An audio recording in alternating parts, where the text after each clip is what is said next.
laws which are made before this current National Assembly should be disobeyed? If there are bad eggs in the judiciary, should we therefore disregard the judiciary? If there are bad eggs in the police, should we disregard the police?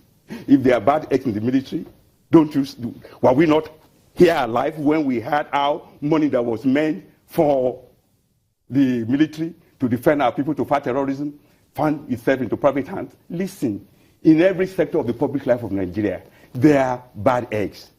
And my prayer is that God in his mercy, if he cannot strike the bad eggs everywhere with lightning and thunder, let him bring a revolution in this country that will allow such quick prosecution that people can be brought to justice. But until people are brought to justice, you can't not crucify them. Is it also true, Prof, that some of the reasons why Mr. Magu is having a tough time, especially with lawmakers, is some of them are facing EFCC charges? That may be the reason for some. I don't believe it's the reason for all. Let me tell you, I not only voted for Magu, I canvassed all over the place for Magu. I argued for him at leadership meetings. I also canvassed among my colleagues. But in its basic form, democracy is about the will of the majority. If at the end I lost, and I know I lost, should I now say the Senate has the right only to vote yes? Of course, the right to vote yes or no remains with the Senate. That's what we are saying. I want to quickly get your opinion on this because I need to ask you a few more questions before our time is spent on this segment. Do you know or hear about your PR, the institution's PR, on the street, what people say and perceive the National Assembly? In fact, if you hear some of the tweets, if you see some of the tweets here, as to regarding what the lawmakers, they believe that their lawmakers are just there to get their monies, and are you disturbed by that? Of course I'm disturbed by it. Listen, by the grace of God, I met the Lord Jesus Christ in a Baptist church on December 5, 1968.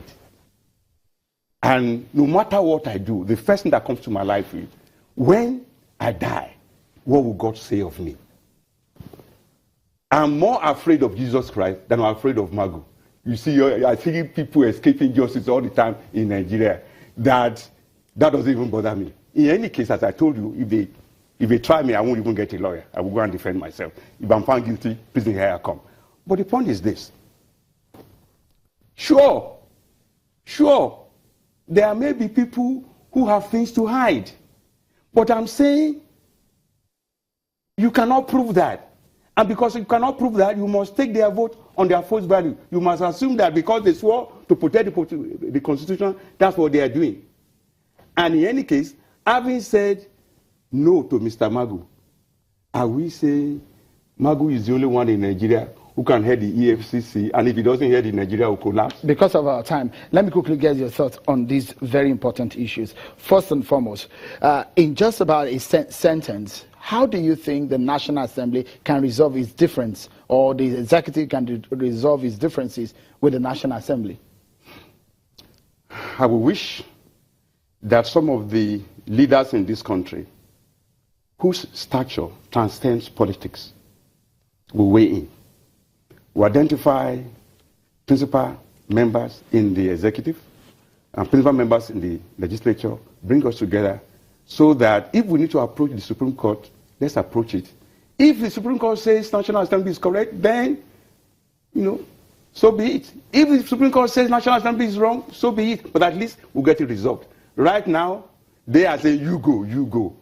If I was the Attorney General of Nigeria, I will go. By the way, should Nigeria not be worried that the Attorney General went to the newspapers and disagreed with the acting president? That in itself is worrisome, because he should be the one cancelling the acting president on this matter. But more than that, should it not even be worrisome that a member of cabinet can have the gall to go to public and disagree with his principal? It's not done. Is it not also worrisome, is it, Prof, yes, that leadership of the National Assembly, members of the APC, yes, are telling the acting president of the APC, of the ruling party, that he should retract a statement he made? I mean, a lot of your party members and chieftains of your party find that offensive too. Yes, I agree they should find it offensive. However, I've never asked him to withdraw the statement. I respect Oshibajo. I've known him for years. I love his calm temperament. I love the fact that he has exceptionally strong work ethics. I love the fact that he's a brilliant man. I love the fact that when it comes to checking lawlessness in government offices, nobody has a higher stature in Nigeria than Oshibajo, because as Attorney General of Lagos State, Oshibajo took federal government to court 6 times, all the way to Supreme Court. Even when other states withdrew out of cowardice, they prevailed in all 6 cases. That is why an icon like that should not be dragged into what I call this ongoing executive rascality. All right. So that we conclude this conversation now, Professor. The President, Muhammadu Buhari, has been in London for over 60 days. It's 64 days today that he's been away. Yes. Are you concerned? Yes, I am. Some people have gone to court asking him to resign. Do you think he will resign? I don't know. Do you think he should resign? I won't give you that opinion publicly. I'll tell you why. I thank God that I do have access to Muhammadu Buhari, our president. I talk to him frequently until he took ill. Where I agree with him, I tell him. Where I disagree with him, I tell him. Just like I talk to Sharaki frequently. Where I agree with him, I tell him. Where I disagree with him, I tell him. What I tell them, I don't divulge in the public. But the truth of the matter is that, unfortunately, the Constitution is not so clear. If the Constitution has said, Mr. President, if you are ill for more than 30 days, you must quit. That's a different matter. All right. Because so I leave that to lawyers to worry. I'm not a lawyer. Professor Sola Adeyeye, the Senate Chief Whip, many thanks for your thoughts on the program. Always a pleasure having you on the program.